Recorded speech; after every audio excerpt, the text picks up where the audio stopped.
This link is for 4th grade, going along with the story Snowflake Bentley. If you go ahead and make sure your hardcover treasures textbook is open to page 378 and 379, this is where we'll, of course, begin.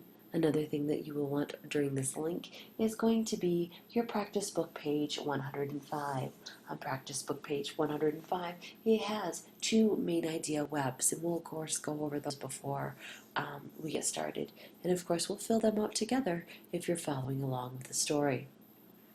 Before we get started, of course, I'd like to go over the vocabulary words that we've encountered in this unit.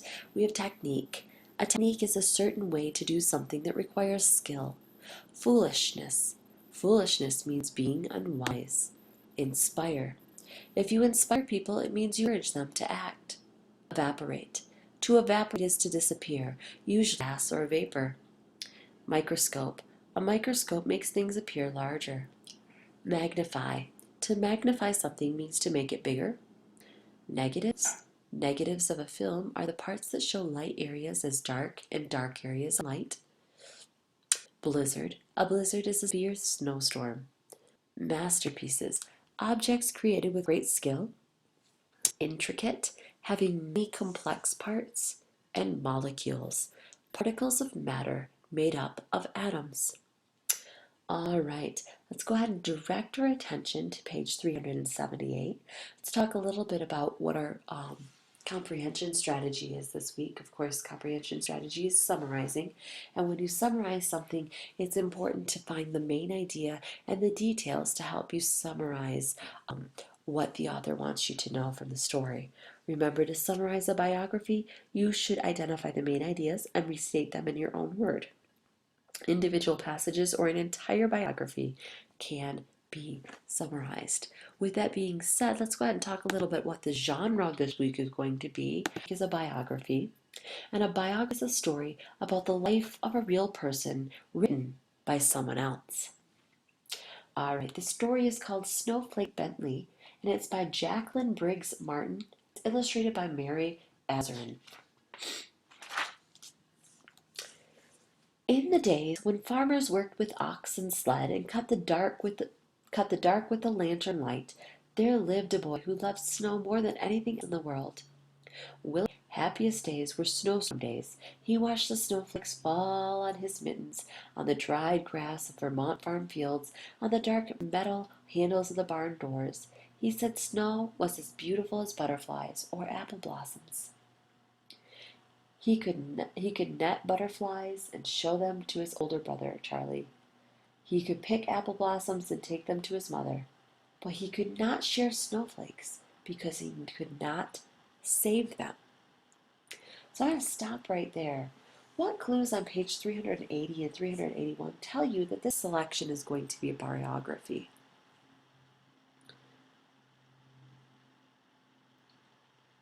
Well, the selection is about one subject, and he's a real person. The fact that the author includes details about Willie's birth and his family probably means that he will read more about his life. Okay? And how do we know about his birth? Well, if you go ahead and look at on page 380, there's a little excerpt right there. It's telling you right there. It says Wilson Bentley was born February 1865 on a farm in Jericho, Vermont, between Lake Champlain and Mount Mansfield, in the heart of the snowbelt where the annual snowfall is about 120 inches.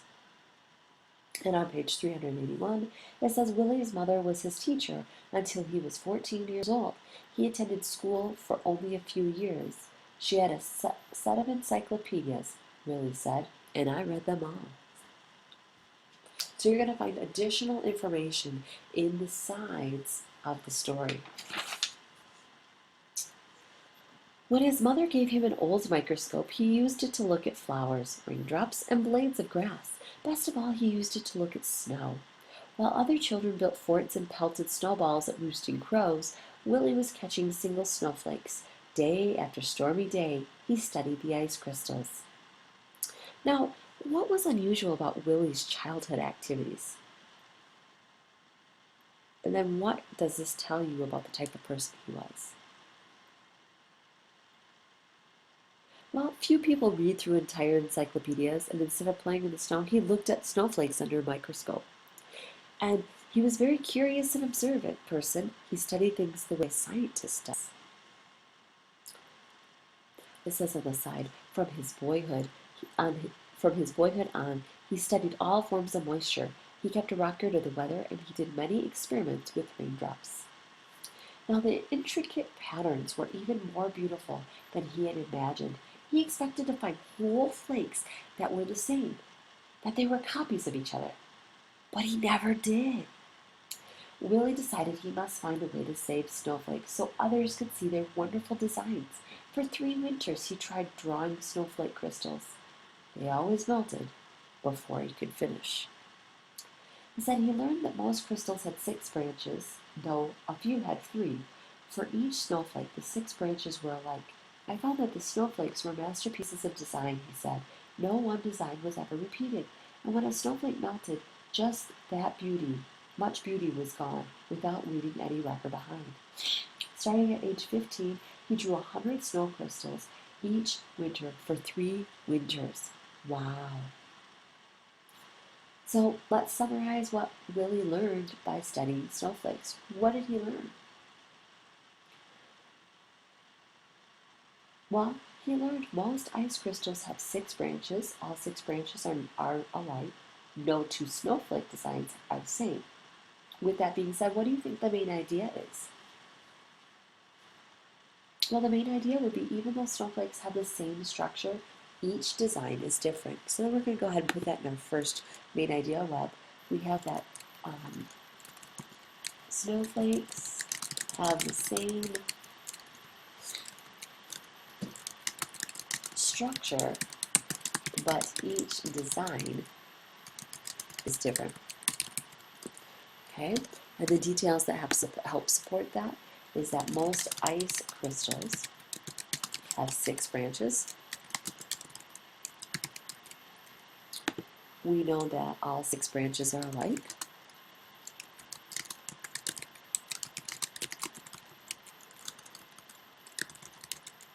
And we also know that no 2 snowflakes are the same. Okay? All right. Make sure you're writing that down. Remember, this is the main idea circle and then the 3 details that go along with that. Let's continue to read. When he was 16, Willie read of a camera with its own microscope.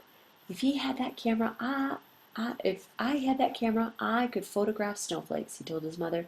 And Willie's mother knew he would not be happy until he could share what he had seen. Fussing with the snow is such foolishness, his father said. Still, he loved his son. Now said the camera made images on large glass negatives. Its microscope would magnify a tiny crystal from 64 to 3,600 times its actual size. Now, when Willie was 17, his parents spent their savings and bought the camera. It was taller than a newborn calf and cost as much as his father's herd of 10 cows. Willie was sure it was the best of all cameras. Based on what we learned about the family's decision to buy the camera, what conclusions can you draw about Willie's parents? What conclusions can you draw about his parents?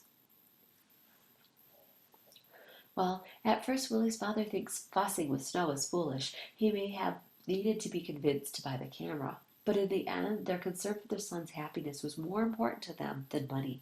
It took them a year to buy the camera, so they probably had to save up. The camera cost the same as 10 cows, so buying something as expensive as a camera was probably a great sacrifice for the family.